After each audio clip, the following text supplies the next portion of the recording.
everyone was. Very. Hey, former champs. It is what it is. We got the dubs. I can't complain. Did that worry you though? Like it did. Yeah, dude. I was like, man, I've been on the bad end of some decisions since I got in the UFC, and I was like, man, here we go again. And I felt like, you know, I did enough to get the win. I wish I could have put him away. He's tough, dude. I hit him with a couple shots I usually hit people with, and they don't, you know, take them very well. And he took them, and he kept coming forward. So I was like, all right, you're in a forced scrap. You know, you got to buckle down, bite down your mouthpiece if you have to. We're gonna chuck him. You know what I mean? So we got the win, man. That's all that matters, man. I'm excited. And quite a win. I mean, former UFC champion, as you said. How high do you rank this victory over, you know, some of your previous? It's the biggest one of my career, man, for sure. Like I told Andrei after the fight, I was like, dude, it was an honor. You know what I mean? Like, I used to literally watch him fight before I started fighting. You know, I got started pretty late fighting, so I was watching him ordering his pay-per-views. Like, there's no way in hell I'd fight that dude. And you know, there I am in the cage with him. You know, it was kind of surreal. But then I had to snap out of it. You know what I mean? My coach is always like, man, we respect him outside of the cage, but when we get in there, man, he's got to go just like everybody else. So he was ranked like number 13 or something like that coming in. Presumably he'll be ranked next week. What do you want next? What do you think next? I want somebody in the top 15. You know, if not top 10. You know, I'm just getting better, man. Like, I feel like the sky's the limit for me in 2019. You know, I made a gym change. I got new people around me in my life, and I'm the happiest I've ever been since I've been in the UFC. So I feel like everything is about to start clicking for me. So whatever the UFC has for me, whatever they offer, I'm willing to take it. I mean, I think you guys know that I'm down to fight anybody. Hell, I fought Fabricio on 10 minutes notice. You know what I mean? So at the end of the day, it's whatever with me. You know, whoever want to get it, they can come get it. We'll be ready. Where are you training now? I'm at Spartan Fitness in Birmingham, Alabama now with Andrei Arlovski. Okay.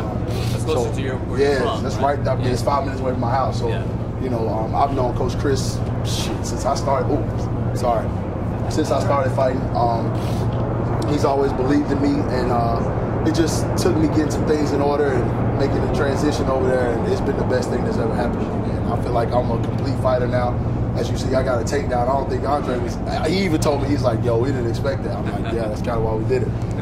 You know, so I think the other elements of my game are going to start showing the more and more you guys see me, and I'm excited, man. I can't wait.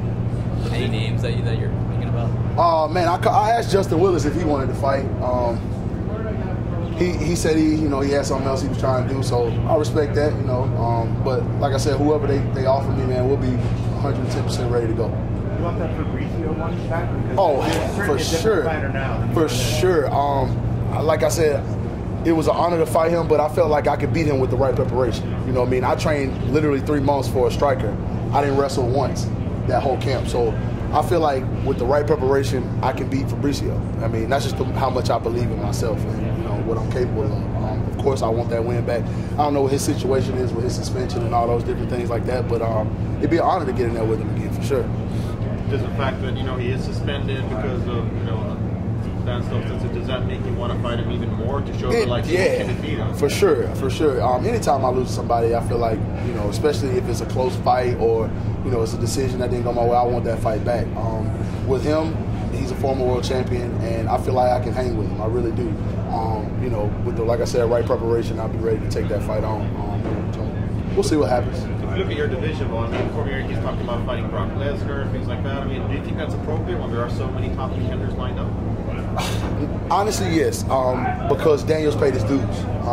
You know, the guy deserves a big payday. So if Brock is that big payday, for sure. You know, I'll be patient and wait my time.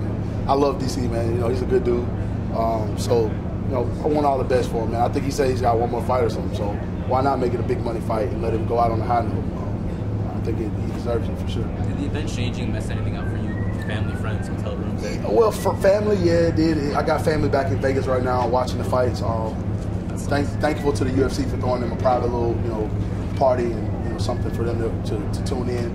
But for me, they did that for family members? Yeah, they did for mine. I don't know how many others they did it for, but probably. Whoops, sorry, Amber.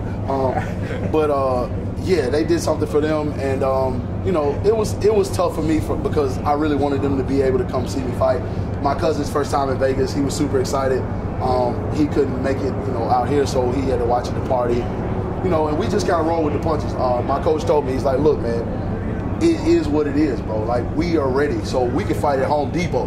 We don't care. You know, just tell them to set the cage up and we go get it. So it didn't really mess me up as far as my normal game plan, my strategy. I don't cut weight, thank God. So it didn't really, you know, make anything tough on me, man. We just kind of chilled. He took me all kind of 5-star restaurants. And, you know, I live like a king, you know, so it was good, man. Where'd you go? What 5-star restaurant? Oh, man, we went to, what is it, Hugo's. We went to freaking Joe Stone Crab. I mean, this dude just went crazy, man. Like, he had me eating all kind of good cuisine, man. Feeling great. So, yeah, man, we had a good time and we made the most of it. Thank you, guys. Thank you. Appreciate it, man.